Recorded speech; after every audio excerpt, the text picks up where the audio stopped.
Hello students, welcome to Real Academy. My name is Rajesh Masuti and I am a maths faculty working in Real Academy for last 20 years.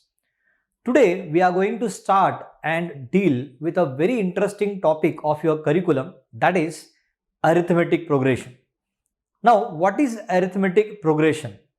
Before we start what is arithmetic progression, let us see some of the sequences. See, I am having some examples here. See this number, the group of numbers here, it is 3, 5, 7, 9, 11 and so on. It's an infinite group and I find that here in this group of numbers 3, 5, 7, 9, 11, these numbers, they are following a particular pattern. I know that when I add 2 in 3, I get 5. I know when I add 2 in 5, I get 7. So by adding 2 in the given number, I get my next number. Now since they follow a pattern, I can understand, I can predict what can be my next number. So definitely I can understand that you already have assumed what are the next numbers. You can comment those in your chat box. You can go for the next numbers. I know 11 के बाद क्या आएगा? तो it is 13. 13 के बाद क्या आएगा? तो it is 15. Like that we can predict. Let us take one more group of numbers. See this one. I have 5, 2, minus 1, minus 4, minus 7. Just see and analyze कि इसमें भी कोई पैटर्न फॉलो होता है क्या. देखिए 5 है, 5 के बाद 2 है. Definitely 5 minus 3 will be 2. और थोड़ा आगे जाते हैं. 2 minus 3 will be minus 1. और थोड़ा आगे जाते हैं. minus 1 minus 3 is minus 4. It means this time instead of adding, if I subtract 3 in the given number, I get my next number. If I subtract 3 in the given number, I get my next number. So again, don't wait. You can comment the next numbers in the chat. Minus 7 के बाद क्या होगा? तो minus 7 minus 3 is minus 10. The next number will be minus 10. Minus 10 के बाद क्या होगा? Minus 10 minus 3 will be minus 13. So this both the sequences are such that by a pattern which the numbers are following, we can predict what can be there in the group as my next number. So let us take one more example. 2, 4, 8, 16, 32. Can you see the pattern here? Yes, of course. 2 when multiplied by 2, I get 4. 4 when multiplied by 2, I get 8. 8 when multiplied by 2, I get 16. 16 multiplied by 2, I get 32. So all the numbers in this group are also following a pattern. So again, don't wait. आप comment कर सकते हो इसका next number क्या आएगा? तो obviously 32 will be multiplied by 2 will be 64. 64 multiplied by 2 will be 128 and so on. So इस तरह से मैंने देखा that in 3 patterns, in 3 group of numbers, पहले में देखा addition is the pattern, second में देखा subtraction is the pattern, third में देखा multiplication is the pattern. Similarly, I'll take one more group here. You will find here division is the pattern. 4 when divided by minus 2, I get minus 2. Minus 2 when divided by minus 2, I get plus 1. Plus 1 when divided by minus 2, I get minus 1 upon 2. It means by dividing minus 2 in the given number, I get my next number. So I hope आपने already ये calculation शुरू कर दिया होगा और already आपने comment भी कर दिया होगा. What will be my next number? So 1 by 4 when I divide by minus 2 will become minus 1 by 8. Minus 1 by 8 का next number क्या होगा? तो minus 1 by 8 when I divide by minus 2, my next number will be 1 by 16. So इस तरह से आप एक particular pattern की वजह से you can find out the next numbers in the group. Let us take one more example. See this one. Do they have a particular pattern? Yes, of course they have a pattern. And just because they have a pattern, I already considered कि आपने comment कर दिया है कि आपका next number क्या होगा. This is 1 square, फिर 2 square, फिर 3 square, फिर 4 square, फिर 5 square. तो obviously my next number will be square of 6, that is 36. उसके आगे क्या होगा? तो that will be 49. उसके आगे क्या होगा? That will be 64. We can predict the next number in the group because the numbers are following a pattern. Pattern में देखा एडिशन हो सकता है, सब्ट्रैक्शन हो सकता है, मल्टीप्लिकेशन हो सकता है, डिवीजन हो सकता है, और they can follow some other properties also, like here we have squares of the numbers. So all such numbers, all such group of numbers, they follow a pattern, they follow a particular pattern. एक और example यहां पे लिया गया है. They all are in such a way that they are reciprocals of natural numbers. 1 का reciprocal is 1, 2 का reciprocal is 1 by 2. I already considered that आपने कमेंट कर दिया है कि उसका नेक्स्ट नंबर क्या होगा. तो obviously 5 is a natural number, next natural number is 6, but हमें नेचुरल नंबर नहीं लिखने हैं, हमें रेसिप्रोकल्स लिखने हैं. तो my next number in the group is 1 by 6, फिर नेक्स्ट नंबर क्या होगा 1 by 7. So all such group of numbers which follow a particular pattern, they are called as sequence. They are called as sequence. देखिए मैं बात कर रहा हूं कि ऐसे ग्रुप ऑफ नंबर्स जिसमें एक पर्टिकुलर पैटर्न फॉलो हो रहा है, they are called as the sequence. They all follow a particular pattern and all such group of numbers which follow the pattern, they are called as sequence. हमारा AP क्या है फिर? The arithmetic progression. इन सारे sequences में हमने देखा that in the first example addition is the pattern, second example subtraction is the pattern, third में multiplication, fourth में डिवीजन, फिफ्थ एंड सिक्स्थ में they follow different different properties, like fifth में squares है, sixth में reciprocals है. तो ये जो पैटर्न हम फॉलो कर रहे हैं उसमें से whenever I find that addition subtraction is the pattern, that group of numbers, that sequence is called as the arithmetic progression. It is called as the arithmetic progression. So what is arithmetic progression? So whenever there is addition and subtraction in the pattern, we get the sequence of the numbers that is called as the arithmetic progression. In this section of the chapter, आप अगर देखोगे तो आपके पूरे lesson में you will be mainly dealing with finding the general term and by finding the sum of first n terms. They are the two important main topics from this chapter, from this topic for your syllabus.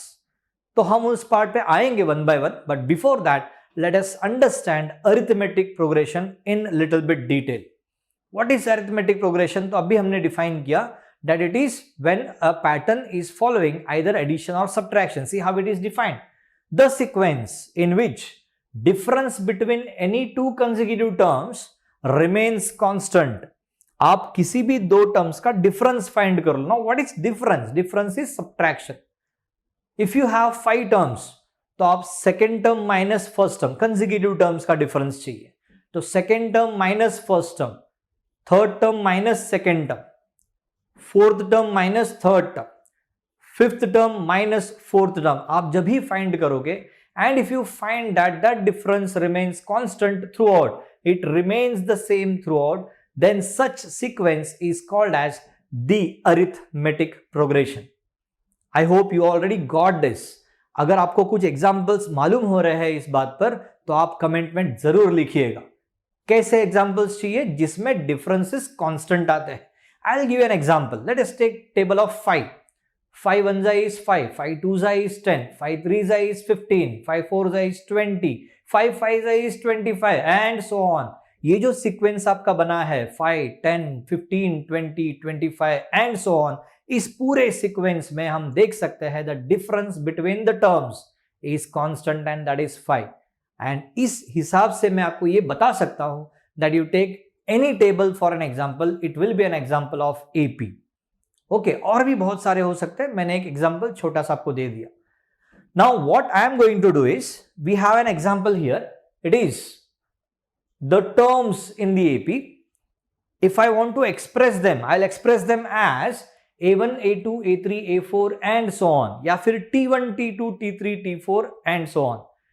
8th term, nth term, first term, second term, ऐसे बार बार बोलने के बदले में आप उसको short में लिख सकते हो T1, T2, T3, T4 and so on, and you can write the sequence required. And as per the definition, if it is T1, T2, T3, T4, then the difference between consecutive terms, that is T2 minus T1, that is here, T3 minus T2, that is here, T4 minus T3 that is here.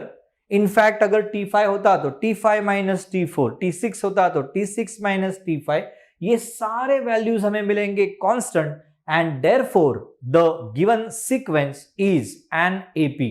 The given sequence is an AP. ये जो constant value मुझे मिल रहा है बार बार, that is called as the common difference. That is called as the common difference. And पूरे sequence में वो जो common difference आया है वो हम हर बार कॉमन डिफरेंस नहीं बोलेंगे. वी डिनोट इट बाय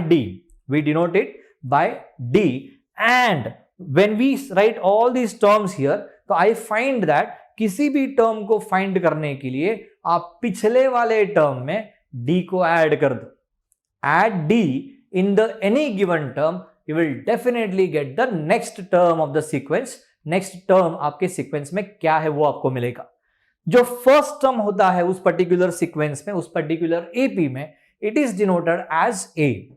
सो इस तरह से in my arithmetic progression I have two important denominations याद रखने के लिए, that is A and D. What is A? A is the first term. And what is D? D is the common difference. So इस तरह से arithmetic progression में हम आगे जो भी फॉर्मूले करने वाले हैं उसके लिए मुझे पहले से ये मालूम होना चाहिए what is A and D. What is A and D? So in the very first slide जो हमने अभी कंप्लीट किया है, we concluded that if a sequence given is an AP, then T1 is A, T2 is A plus D, T3 is A plus D plus D, that is A plus 2D, T4 is A plus 2D plus D, that is A plus 3D, and इस तरह से वो continue होता है. And therefore हम अगर sequence लिखना चाहे एपी का तो हम सिंपली लिख सकते हैं that it is a plus D, A plus 2D, A plus 3D, A plus 4D and so on. So here first term is 3 अगर मैंने लिया और कॉमन डिफरेंस अगर मैंने 7 लिया, just think and tell me what can be the given sequence. हमें सिर्फ यहां पे ए के जगह में लिखना है 3 और डी के जगह में लिखना है 7, तो हमें सीक्वेंस मिल जाएगा. सो ऑब्वियसली ए इज 3, तो first term will be 3. T2 will be A plus D, that is 3 plus 7, 10. I am expecting कि आप ये कमेंट कर रहे हो कि आपके टर्म्स क्या आ रहे हैं. So they are 3, then 3 plus 7, 10, 10 plus 7, 17, 17 plus 7, 24. इस तरह से आपने ऑलरेडी कमेंट कर दिया होगा. And hence my desired AP which I am looking for is 3, 10, 17, 24, 31, 38 and so on. सो इस तरह से आपका एपी बन सकता है, आप एपी बना सकते हो. I am telling this all details because आपको जब क्वेश्चन पूछा जाएगा तो इस तरह से पूछा जाएगा कि the given sequence check whether it is an AP और नॉट. आपको यह बताना होगा कि वो एपी है या नहीं है. One kind of question. एक और काइंड ऑफ क्वेश्चन ये हो सकता है that it is AP with A and D given, तो फॉर्म द सीक्वेंस. तो आप ये फॉर्म द सीक्वेंस इस तरह से कर सकते हो. So you have both the types of questions जो आप इस particular concept पे expect कर सकते हो. The common difference जो हम बात कर रहे हैं, the difference between the two consecutive terms, it can be both positive as well as negative. वो depend करता है कि आपका sequence कैसे है. If your sequence is in the ascending order, तो obviously the difference will be positive. But if your sequence is in descending order, obviously the common difference will be negative. ये बात आपके ध्यान में रहना चाहिए. Okay, see here using the explanation जो हमने अभी देखे हैं यहां पे, अगर मुझे बोला गया कि कॉमन डिफरेंस फाइंड कीजिए तो कॉमन डिफरेंस का फॉर्मूला है T2 माइनस T1 या T3 माइनस T2 या T4 minus T3. It means any term minus the previous term, any term minus the previous term. A plus D, A plus 2D, A plus 3D आप अगर लिखोगे तो you will get the AP formed. AP जो required है वो आपका form हो जाता है. And if you want to check whether it is AP और not, you will just check कि आपका ये जो डिफरेंस ऑफ द टर्म्स है वो कांस्टेंट आता है या नहीं आता है. Okay, so based on that we have an example here. See the question. Question is the given sequence is 2, 5/2, 3, 7/2 and so on. और आपको पूछा गया है check whether it is an AP और नॉट. आपको बताना है कि वो एपी है या नहीं है. कैसे बताओगे? Obviously will start with the given sequence. In that given sequence T2 minus T1 हम पहले फाइंड करेंगे. What is T2 minus T1? T2 is 5 by 2 and T1 is 2. So 5 by 2 minus 2, obviously they are fractions, and generally we use cross multiplication or LCM method for subtracting, adding the fractions. यहाँ पर हम cross multiplication करते हैं. तो 5 by 2 minus 2 will be 2 2 is 4. So 5 minus 4 upon 2, and that is 1 by 2. Similarly, I'll find what is T3 minus T2. T3, the term is 3. T2 is the term 5 by 2. Again, we are finding difference. Difference find करना मतलब आप cross multiplication करोगे और आपका answer आएगा 2 3 the 6 minus 5, that is 1 by 2 again. एक और करते हैं. T4 minus T3. T4 given is 7 by 2 minus T3 given is 3. So 7 minus 3 2 is 6. So 7 minus 6 upon 2 will be 1 by 2, and hence I find that the difference between the terms every time is remaining the same. It is 1 by 2, 1 by 2, 1 by 2, and hence I conclude my answer by saying that the given list of numbers is an AP. The given list of numbers is an AP. Can you see the second question here? 1 square, 3 square, 5 square, 7 square, and so on. They are squares. आपको बताना है कि वो AP है या नहीं है. Answer is very simple. आप फिर से एक बार वही करोगे. Find the differences. 3 square minus 1 square, obviously 9 minus 1, that will B 8. I hope, I am expecting कि आप ये ऑलरेडी कमेंट में लिखना शुरू कर चुके हो वो AP है या नहीं है. कैसे करोगे? 3 square is 9, minus 1 square is 1, 9 minus 1 is 8. It means T2 minus T1 हमें मिला 8. T3 माइनस T2 करते हैं. 5 square is 25, 3 square is 9, 25 minus 9 will be 16. पहले डिफरेंस आया था 8, अब है 16. Obviously they are not equal. फिर भी एक बार हम T4 minus T3 करते हैं. 7 square minus 5 square. 7 square is 49, 5 square is 25. 49 minus 25 is 24. पहले डिफरेंस 8 था, फिर डिफरेंस 16 हुआ, फिर डिफरेंस 24 हुआ. Obviously differences are not the same, and hence the given list of numbers is not an example of AP. Very simple concept. आपको ये बताना है कि वो AP है या नहीं है. कैसे बताओगे? Just keep the terms, find the difference between the constant terms. If the difference is coming to be a constant value, it means the given sequence is an AP. I hope the concept is very simple. If you are liking the concept, please like and share the channel as well as the video. Okay, you can also subscribe the channel of Real Academy. You will get many more such videos to understand, to learn the concepts from your books. So please subscribe, don't forget. चलो, moving ahead, आगे बढ़ते हैं. हमें पूछा गया था AP है या नहीं है, तो है. उसने पूछा है if AP is there then find the next 3 terms. Obviously next term कैसे find करते हो? तो add D. तो add कर लो D add करोगे तो you will get the last term which we know is 7 by 2. 7 by 2 will be added with 1 by 2. That gives us 7 plus 1 8. Denominator same है, हम add कर सकते हैं. 7 plus 1 is 8. 8 upon 2 is 4. Hence the answer is 4. Next term कैसे करोगे? तो उसमें और एक बार half add कर लो. I know 4 को नहीं लिखा मैंने लिखा 8 by 2. Addition थोड़ा simple हो जाएगा. So that is your work. You can think, you can go for tricks. Instead of writing 4, if I write 8 by 2, that makes my addition simple. So 8 by 2 plus 1 by 2 will be 9 by 2. That means my next term, the 6th term is 9 by 2. How will you get the 7th term? फिर से एक बार उसमें common difference add कर लेते हैं. तो T7 will be T6 plus D, that is 9 by 2 plus 1 by 2. Answer will be 10 by 2, and hence it will be reduced to 5. And इस तरह से आप आंसर कंप्लीट कर सकते हो. मैंने कहा if it is AP we will find the next 3 terms. अगर AP नहीं है तो ये क्वेश्चन आएगा ही नहीं. You will just conclude by saying that the given list of numbers is not an AP. For example, the second one जो हमने यहाँ पे लिखा हुआ है, it is not an AP. So यहाँ पे we have the next 3 terms जो हमने conclude किया यहाँ पे, that it is 4, 9 by 2 and 5. 4, 9 by 2 and 5. Okay, सो जैसे मैंने आपको नेक्स्ट क्वेश्चन ऑलरेडी बताया था, थोड़ा फास्ट में कर लेते हैं। स्क्वायर्स है, डिफरेंसेस फाइंड करोगे तो आपका पहला डिफरेंस है 3 square minus 1 square it is 8, दूसरा डिफरेंस है 5 square minus 3 square it is 16, तीसरा डिफरेंस है 7 square minus 5 square which is 24. The differences are not remaining constant and hence the given list of numbers is not an AP. If it is not an AP, आगे वाले terms find करने का question यहाँ पे नहीं करना है. You will not go for that. ठीक है, एक और कंसेप्ट है, हम थोड़ा सा कंसेप्ट को ब्रीफ करने की कोशिश करते हैं थोड़े फास्ट में. See what is the important concept. We will talk about the finding of nth term here.